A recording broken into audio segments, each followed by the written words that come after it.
Ever dreamt of having a job at one of those legendary tech giants? The ones that seem to have it all figured out.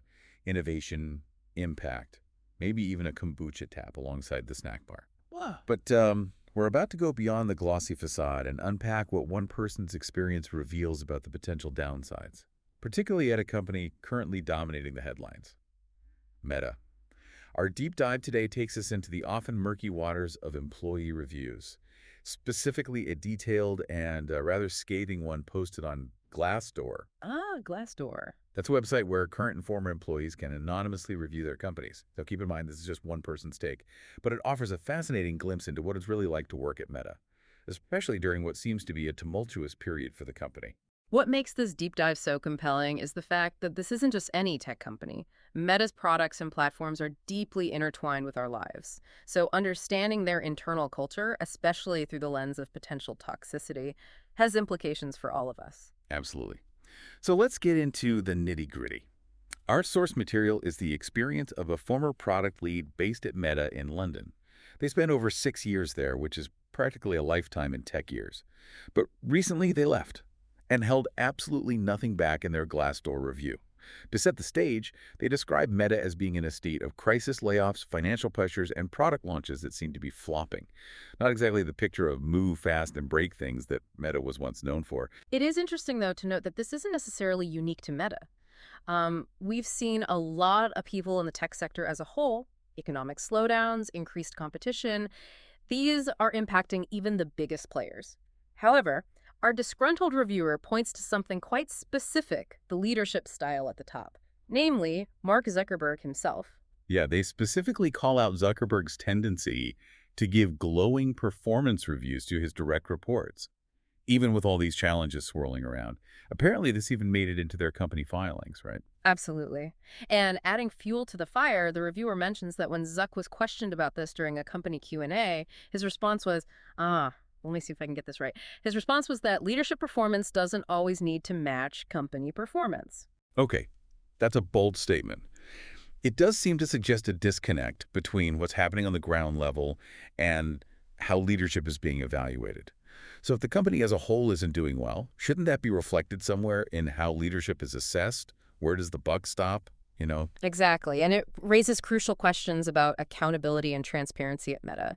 If even high-level leaders are immune from the consequences of the company's struggles, what message does that send to the rest of the employees? It's like the band on the Titanic, still playing their instruments as the ship sinks.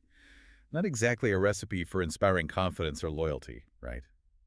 And unfortunately, this alleged lack of accountability appears to extend beyond just performance reviews, at least according to our reviewer.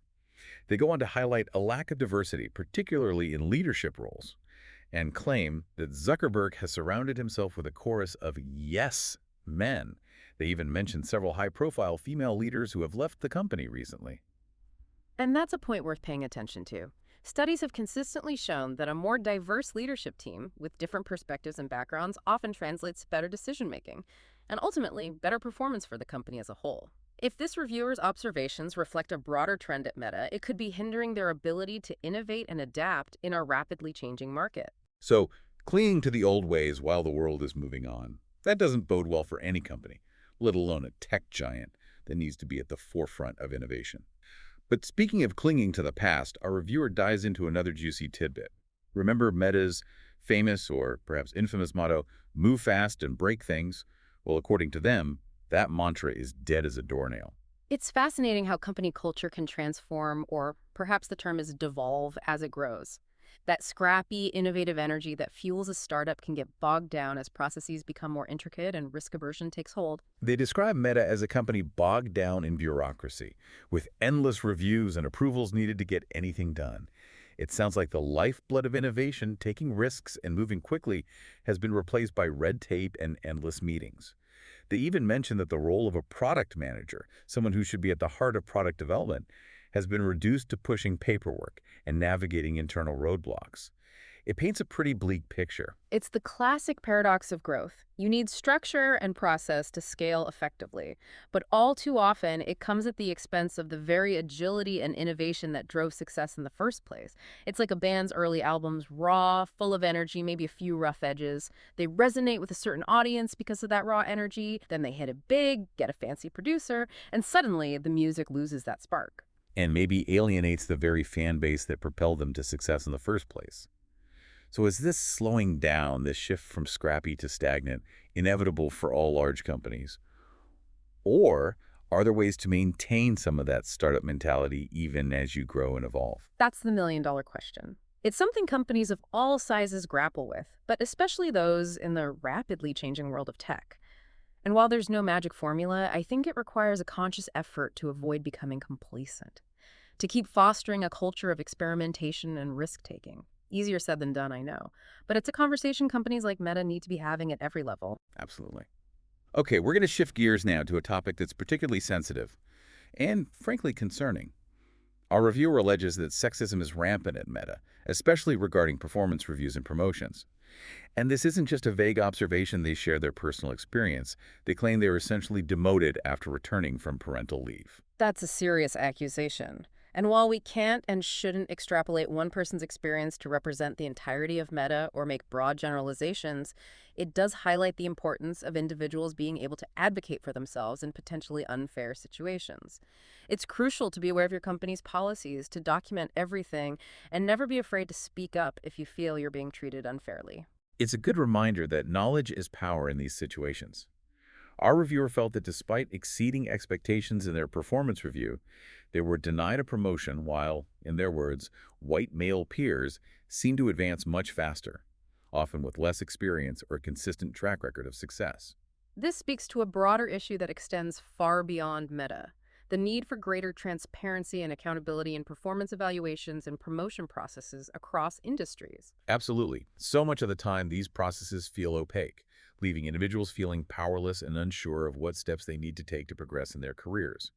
If promotions are influenced by arbitrary timelines or vague business needs rather than consistent performance and demonstrated potential, it creates a system ripe for bias, whether conscious or unconscious. Precisely. And as we've discussed, a lack of diversity in leadership only exacerbates this problem. What are some red flags that might suggest someone is facing a biased evaluation process? What should our listeners be aware of, especially if they're considering joining a new company or feel like something isn't quite right in their current role? That's such an important question, and I think it boils down to a few key things. So you're saying it's not just about whether someone says the right things, but whether their actions and decisions back it up. Exactly. Look for concrete examples of how the company promotes diversity and inclusion. Do they have employee resource groups, mentorship programs? Are they tracking diversity metrics at all levels, not just entry-level positions? These are all good signs. It's like that old saying, the proof is in the pudding. Hmm. Or, in this case, the proof is in the company's actions, not just their words. Precisely. Right. And don't be afraid to ask tough questions during interviews. Inquired about their promotion process, how performance reviews are conducted. A company genuinely committed to fairness and transparency will welcome those conversations. It's about doing your due diligence, not just on the company itself, but on the environment they're creating for their employees. Now, our reviewers' experience also touched on a common pain point in many organizations, especially in the fast-paced world of tech, constant restructuring. I mean, I get change is a part of life, but this reviewer makes it sound like organizational chaos was the norm at Meta. It's interesting you bring that up because their account mentioned being on a single team that was reorganized 4 times within a year. 4 times. That's insane.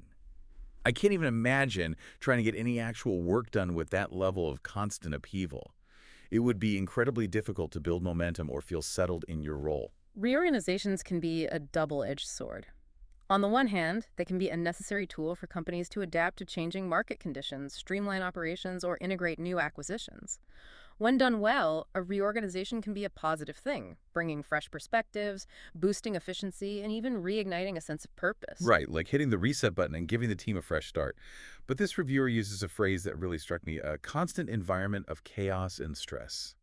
That doesn't sound like any reset button I want to be around. Exactly, and that's the danger. When reorgs become too frequent, poorly planned, or frankly used as a way to mask deeper issues, they create a climate of fear and uncertainty. And that takes a toll on morale, on productivity, and ultimately on the company's bottom line. So how can our listeners tell the difference? How do you know if a company is reorg happy for the wrong reasons? That's a great question, and I think it goes back to transparency and communication.